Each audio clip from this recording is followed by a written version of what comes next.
Hey, everybody. Thanks for joining us on this Friday, February 27th, for our WLBT Plus Digital News Desk update. I'm CJ LeMaster, your lead investigative reporter and your host each and every weekday for this update. Give you a little idea of what we're covering, what we're looking into, and the top news of the day. Just hitting highlights here. We appreciate you watching right now on our Facebook live stream, also YouTube and our OTT platforms. Thank you so much for taking time out of your day to join us. I first want to get to something that you've been seeing on our Facebook, on our live stream, of course, the saga over the David Archie election challenge, which began yesterday. It's continuing today. We're in a recess actually until 1:30. So that will resume at that point. We have a crew that is going to be in that courtroom. And if it starts a little after 1:30, that's probably because they were running behind in terms of the courthouse. That happened yesterday, which is why we had a bit of a delay there. But of course, in terms of Archie, if you may remember, he lost his party primary nearly 3 years ago. He's a former Hinds County supervisor continuing to fight the outcome. Archie is facing Supervisor Tony Smith again, but this time it's not at the polls, it's in the courtroom. Ever since results came out, Archie has claimed the 2023 primaries were fraudulent. Now, Archie filed a lawsuit against his opponent and winner of that race, Supervisor Smith, along with the Hinds County Election Commission, citing election fraud. Hinds County Circuit Clerk Zach Wallace did not secure the sealed election results in his office immediately after the polls closed. During the hearing, his team showed video of empty and unsealed ballot boxes, some of them with loose seals, and they say the video was taken after the polls were closed. Sandra McCall was one of many who took the stand for questioning as she was campaigning for another candidate and also counting affidavit ballots. It's a simple question.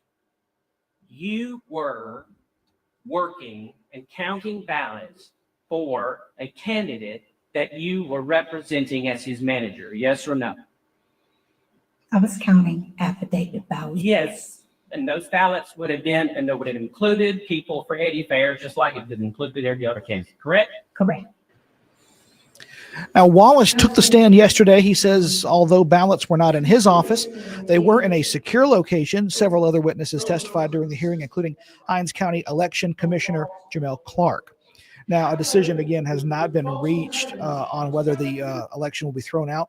Again, it resumes at 1:30 today, and we look to see how the rest of that will go. I believe there's at least one witness left to testify before the court, before the judge. Again, this is not a trial. It is a hearing, but what happens in this hearing will determine whether or not this case moves forward. A member of the Jackson City Council asked if she could change her vote on whether to approve the new police chief the day after she cast it, but says that she says it was about the process and not about the candidate herself. We're talking about Ward 2 Councilwoman Tina Clay. She voted to approve Rochelle Brackney as chief of the Jackson Police Department at the confirmation hearing earlier this week. Hours later, During the regular council meeting, she asked if she could change her vote. She said she was concerned because the council approved paying the new chief a maximum salary of $138,000 rather than the $150,000 that Mayor John Horn had offered. The city attorney told the council a vote can be changed only during the meeting where the initial vote was cast, and by the time Clay had made her request, the confirmation hearing was over. Now, since Brackney's confirmation, she's been visiting with JPD officers across the city. She met Wednesday with officers at Precinct 3. According to JPD's Facebook page, Brackney and the department are working to provide training opportunities and the equipment needed for effective policing. Brackney met yesterday with Hinds County Youth Court Judge Carlin Hicks and her staff. The new chief is expected to start her duties on April 1st. One witness testified yesterday that millions of your tax dollars were steered to Ted DiBiase Jr.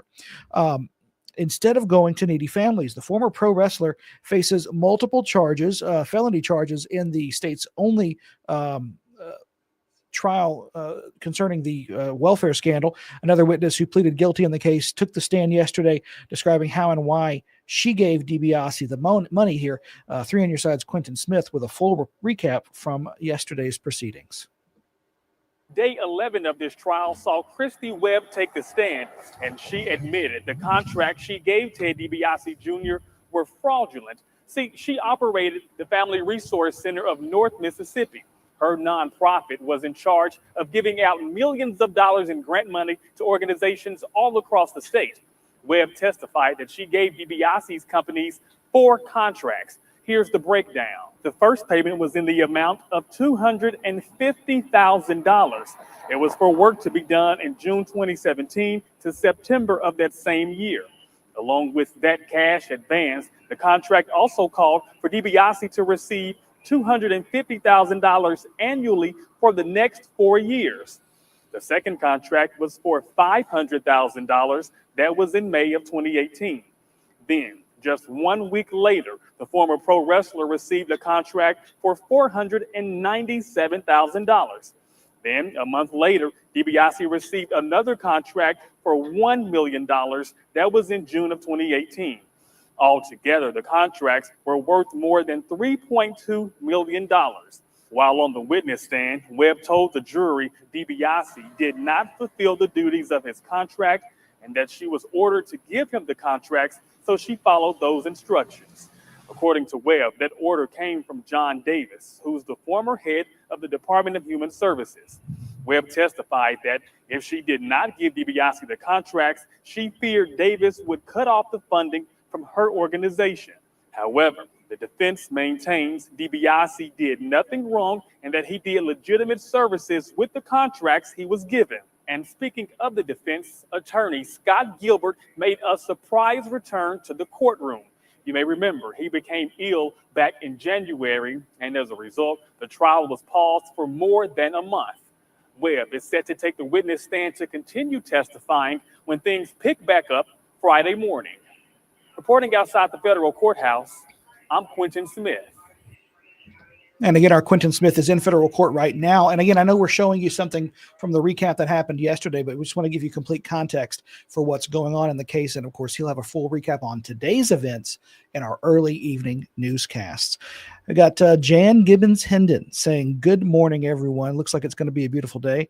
Miss Jan, I hope you're doing well. And thank you for watching our our streaming update today. I appreciate you joining us and offering your thoughts.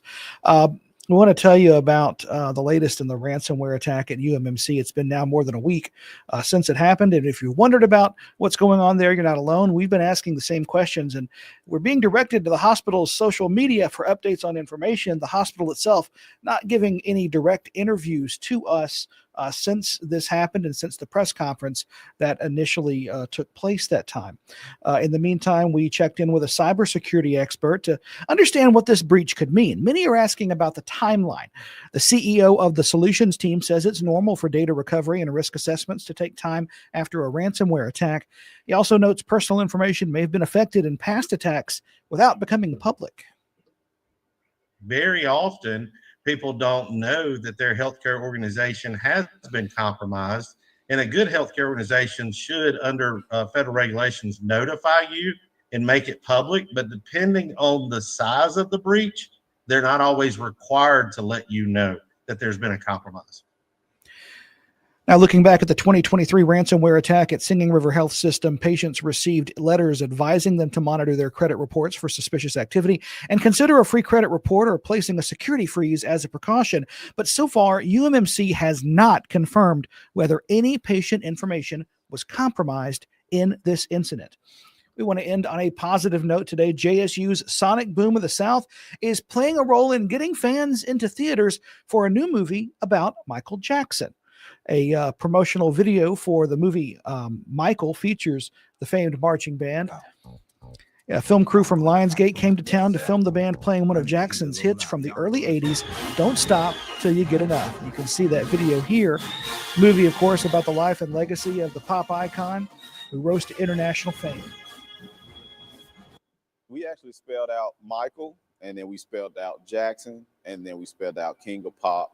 And then finally, we put the dates of the movie. We're very happy to gain another opportunity for our students to be showcased on the national stage. And of course, you can see that video on social media platforms and on YouTube.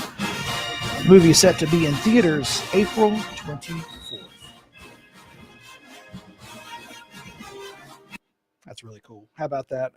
And honestly, Sonic Boom of the South continuing to showcase to a national stage what we already know, which is that it has some of the most talented and amazing performers anywhere. As someone who is a former band student who played band, was in the band in 1 year in high school and at Northeast Mississippi Community College in the famous Tiger Band up there, in awe of what we see out of the Sonic Boom of the South. What a perfect note to end on. We appreciate you watching and hope that the rest of your day goes well. We will have, again, the Archie trial, the David Archie, I say trial, it's not a trial. David Archie hearing resumes at 1:30, but it could be a little later than that, depending on what time folks come in the courtroom. So just be aware that that might happen a little later than originally planned. And of course, our early evening newscasts start at 4 p.m. on air and online, of course, on our OTT platforms. For everyone here at WLBT News, I'm CJ LeMaster, your lead investigative reporter and your host for the WLBT Plus Digital News Desk Update. Have a wonderful rest of your Friday. Hope your weekend goes well, and we will see you back here Monday.